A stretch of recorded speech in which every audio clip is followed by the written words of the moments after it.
Salut tout le monde, c'est Nickel Wolf. Qui n'aimerait pas devenir riche? Avec tout ce qu'on voit sur les réseaux sociaux, on est souvent porté à se comparer puis à trouver qu'au final, on a une vie plate.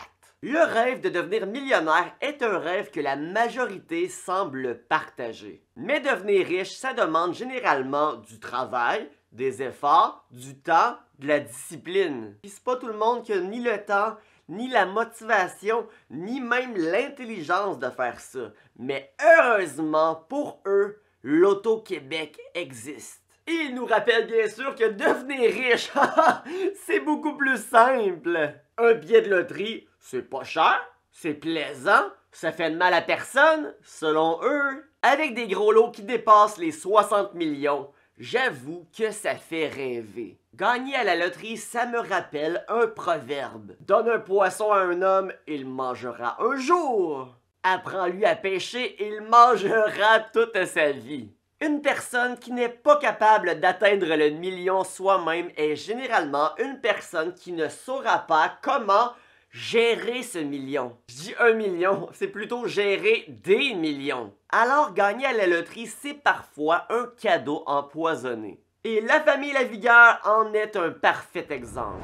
C'est une famille de l'Est de Montréal qui a remporté le gros lot de la 649 tiré samedi dernier. 7 650 267 $, la plus grosse somme versée par l'Auto-Québec jusqu'à maintenant. La famille Lavigueur a beaucoup fait parler. C'était le 1er avril 1986. Plusieurs rumeurs, plusieurs insultes et plusieurs faussetés. Le père de la famille, Jean-Guy Lavigueur, qui travaillait depuis 15 ans, venait malheureusement de perdre sa job, il était sur le chômage. Alors non, la famille Lavigueur, au contraire de ce que beaucoup de personnes pensent, ce n'était pas une famille de BS. Par contre, à cause de la perte de son emploi, ben justement, il devait commencer à recevoir de l'aide sociale. C'est-tu le plus beau jour de votre vie, ça?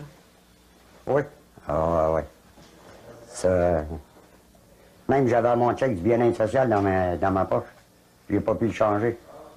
L'avez-vous changé un jour après? Non, vous l'avez remis? Je l'ai retourné. Mais non seulement il avait perdu son emploi, il avait aussi perdu autre chose important, son portefeuille. Et son portefeuille contenait un billet de loterie. Tu vois-tu où c'est que je m'en viens, là? Puis compte de malchance, dans les heures précédant ce 1er avril, il avait perdu son portefeuille, tous ses papiers, et avec lui le billet de 6,49 qu'ils achetaient en groupe. Et un pur inconnu a trouvé le fameux portefeuille. Un anglophone, un bon samaritain, qui a décidé de checker l'adresse dans le portefeuille, puis d'aller se rendre à la place pour remettre celui-ci à son propriétaire. C'est lui qui est en cours à 6 maths, ni il m'a porté le billet chez nous. Parce qu'il était pas endossé, le billet. Il était même pas endossé, rien. William Murphy aurait pu signer le billet et réclamer les 7,5 millions de dollars. Mais le fils de Jean-Guy, Yves, qui ne parlait pas un mot anglais, j'imagine, lui a dit de sacrer son camp. Genre, je vais là, jouer là-bas, pis tu sais, il y a le billet des fois, j'ai 7 millions, pis tout. Je disais, va là, jouer là-bas, ben, je sais pas, tu sais, mon père, il dit, pourquoi tu l'as envoyé? Avant, il disait un coup, il me rapportait mon portefeuille. Le lendemain, l'anglophone, qui voulait vraiment remettre son portefeuille au propriétaire, revenait avec un interprète pour s'assurer qu'il allait se faire comprendre et pouvoir remettre enfin ce fameux portefeuille. William Murphy aurait pu tout simplement partir avec le 7 millions de dollars. Mais non, la loi de Murphy, cette fois-ci, fut bonne. Mais bon, faut dire aussi qu'il était aucunement au courant que dans le portefeuille, il y avait un billet de loterie gagnant de 7,6 millions. S'il l'avait su, on sait pas ce qu'il aurait fait. Donc, pour récompenser M. Murphy, voici ce que la famille a décidé de faire. Là, mon beau-frère, il dit, comment est-ce qu'on lui donne? On lui donne le même montant qu'on a, nous autres. Il mérite ça. Chacun reçoit donc 1 275 044 $. 1 275 000 $. En 1986, je sais pas si tu réalises à quel point c'est beaucoup d'argent. Écoute, si chacune de ces personnes aurait pris 500 000 $ de ce million et l'aurait investi dans le S&P 500, ça leur aurait laissé quand même 775 000 $. pour voyager, acheter une maison, acheter un char, chiller comme on dit. Puis aujourd'hui, le 500 000 serait rendu à plus de 10 millions. Mais en général, les gens qui jouent à la loterie, ce n'est pas les personnes les plus...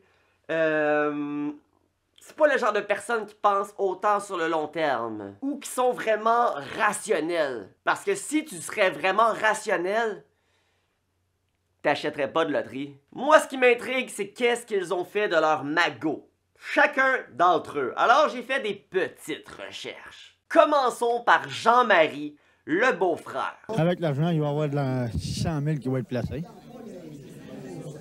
Et puis, je vais m'acheter une maison, un bateau. Est-ce qu'il a réellement placé le 600 000 $? J'ai rien trouvé. Alors, mystère et boule de gomme, si t'en sais plus sur ce qu'il est devenu, écris-moi là dans les commentaires. Le père, Jean-Guy Lavigueur, s'est acheté rien de moins qu'un château. Ah, c'est un beau domaine. OK. Vous êtes assez confortable là-dedans. C'est du Pas pire. chauffé, ça, cette affaire-là. Vous êtes bien équipé aussi, Pas pire, hein? votre domaine. Oui. Mais malgré toute sa richesse, il semblait pas trop savoir quoi en faire. Voilà comment il passait la majorité de son temps. Qu'est-ce que vous faites de vos journées? Moi, je m'en promène de 5-7. Je viens ici, je vais au salon de coiffure. Je m'en retourne à Terrebonne. Ça, c'est mon Là, rôle. vous avez votre autre maison. Oui, ça, c'est mon rôle. Voyagez-vous? Non, j'aime pas ça voyager. La manger est pas bon dans les autres pays. Donc, vous vous ennuyez pas, des fois? Non, pas le temps. Pas le temps de m'ennuyer. D'un premier temps, je m'ennuyais. De quoi? D'un premier temps, quand j'arrivais ici, là, ben, j'avais rien que des enfants, hein. Mes enfants étaient partis, je passais des grandes soirées tout seul. Là, je m'ennuyais. Et là, quand j'ai commencé à rester avec ma blonde, là, c'est moins ennuyant. Le très jeune Michel, qui avait, je crois, 14 ans, qui disait qu'à ses 18 ans, avec les intérêts, il serait rendu à genre 2 millions. Michel, 14 ans, devra attendre ses 18 ans avant de toucher de l'argent. Puis avec mes intérêts, ça va me faire presque 2 millions. Je sais pas où qui avait pris son calcul, mais bon.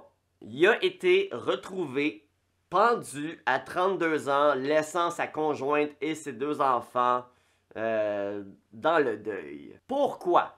J'imagine qu'il y avait plusieurs raisons, mais il semble avoir une histoire avec les motards, comme quoi qu'il avait prêté son nom. Et parlant de motards, le fameux château que le père avait acheté a justement été racheté par la suite par les motards et le château a pris feu. Un hasard.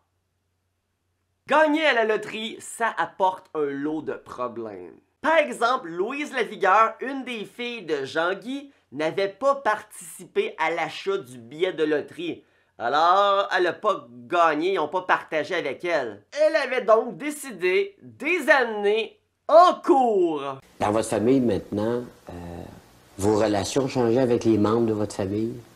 Ben, Sont-ils plus près, plus loin de vous qu'avant? non, ils ne me fréquentent plus. Je sais pas qu'est-ce qu'ils ont contre moi. Hein. Ou ben non, peut-être parce que je ne lui ai pas assez donné d'argent. Il n'y a rien qu'une là, qui n'est pas correcte et elle ne veut pas faire comme du monde. Elle, je l'ignore au bout. Ça s'est pas amélioré avec Louise, en gros? Non, je veux rien savoir d'elle. Parce qu'elle ne veut pas être dans le monde, puis elle ne veut pas s'aider. Ben oui, elle a amené son père en cours. Tu vas me donner de l'argent? Pour par la suite, malheureusement, mourir d'une insuffisance cardiaque à l'âge de 22 ans. Son père, d'ailleurs, lui aussi est mort assez jeune. Ben, 65 ans, mais quand même, c'est pas très vieux, là. De problèmes respiratoires. Une des filles qui avait gagné le gros lot, Sylvie, s'est ouvert un salon de coiffure. Qu'est-ce qu'elle est vraiment devenue? Qu'est-ce qu'elle a vraiment fait avec son argent? J'ai rien trouvé. Je vais étudier, entre les sessions, je vais voyager. Le fameux Yves qui avait foutu l'anglais dehors a écrit un livre sur leurs histoires, en fait sur l'histoire des Lavigueurs en 2000. Acheter tout ce qu'il me faut, un char, tout ça. Aujourd'hui, il a parti sa propre compagnie, je pense, mais d'après moi, de ce que j'ai vu, il a l'air d'avoir flambé pas mal tout son argent. Ce qui est triste dans tout ça, c'est que quand tu gagnes un gros lot comme ça, c'est tellement facile de vivre des intérêts. Mais malheureusement, le type de personnes qui achètent des billets de loto, c'est souvent des gens qui agissent sur des coups de tête. Le genre de personnes qui ont des envies de luxe puis qui pensent pas au futur. Pour ma part, j'ai jamais acheté un seul billet de loterie de ma vie. Et j'encourage tout le monde à faire comme moi. Si tu n'es pas capable de gagner 1 million de dollars par toi-même, tu ne seras pas capable de gérer plusieurs millions de dollars par toi-même. La famille Lavigueur, c'est juste un exemple parmi tant d'autres. Si tu veux savoir comment gérer ton argent intelligemment, investis dans mon e-book « Comment investir à la bourse en moins de 20 minutes ». Avec ça, tu vas avoir beaucoup plus de chances de devenir riche que d'acheter des gratteux. Est-ce que, M. Lavigueur, vous êtes plus heureux que vous ne l'avez jamais été de votre vie? Non, je suis comme avant. Comme avant. Pas plus qu'il en faut. Hein?